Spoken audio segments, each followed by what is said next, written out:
While there are moments in the Sex and the City series that feel timeless, there are harsh realities of rewatching the series 26 years later. The show follows a group of friends in their 30s and 40s living in New York City in the late 90s through early aughts. It focuses on their friendship and their experiences dating in the city, focusing on their long-term relationships as the show progresses. The show is based on Candace Bushnell's novel of the same name. It was originally published as a series of newspaper columns for the New York Observer, and the show follows a similar premise. When picked up for television, Bushnell becomes the fictional character Carrie Bradshaw, played by Sarah Jessica Parker, and her friends become the fictional characters Samantha Jones, Kim Cattrall, Charlotte York, Kristen Davis, and Miranda Hobbs, Cynthia Nixon. Carrie and Big weren't all that. But it's the relationship that stuck for Carrie. After 6 seasons of Will They / Won't They from Carrie and Mr. Big, the couple ends up together at the end of the original Sex and the City series. The first Sex and the City movie even saw Carrie and Mr. Big tie the knot. The harsh reality here is that Mr. Big wasn't worth the hype when looking back at Carrie and Mr. Big's relationship timeline. There are plenty of moments when the drama between the couple is enough to call it quits for good, like when Big marries Natasha between seasons 2 and 3 after telling Carrie that he doesn't want to get married again.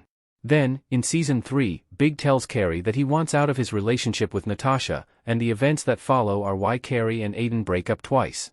Mr. Big is a big doozy, not marriage material. 9. Carrie was as toxic as her boyfriends. And at times, she was more toxic. Carrie's wears a wedding dress and hurls her bouquet at Mr. Big. Although there were plenty of instances to find fault with her boyfriends throughout the years, Carrie was her own worst enemy in Sex and the City. There are times when Carrie's reaction doesn't help the situation, like in Season 1, Episode 12, when Carrie flakes on her trip with Big because she believes he refuses to integrate her into his life. She gets the idea because Big hesitates to introduce Carrie to his mother, among other ways that he's reserved in their relationship.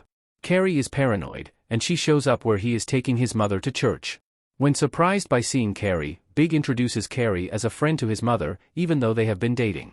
Although it's valid for Carrie to get what she needs from Big in order to move forward, it's hard not to wish she would just have taken a deep breath, gotten in the cab, and resolved some of her concerns when they got to their destination, since the couple would spend 5 more seasons working it out.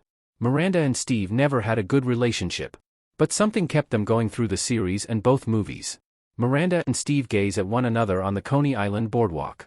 Another relationship that's worth a second look with a Sex and the City rewatch is Miranda and Steve's. With a rewatch, it's clear that Miranda and Steve's relationship was always doomed. The pair meet at a bar where Steve bartends, and their relationship begins with bickering and a one-night stand.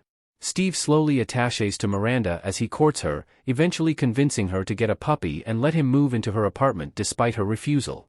The chemistry between the pair pales in comparison to the compatibility of Miranda's relationship with Dr. Robert Leeds, a sports medicine doctor for the New York Knicks, but Miranda leaves Robert in the middle of Brady's first birthday party as she succumbs to her feelings for Steve. It's evident that the relationship was never good for either of them, and it reaches its romantic conclusion in the end just like that spin-off.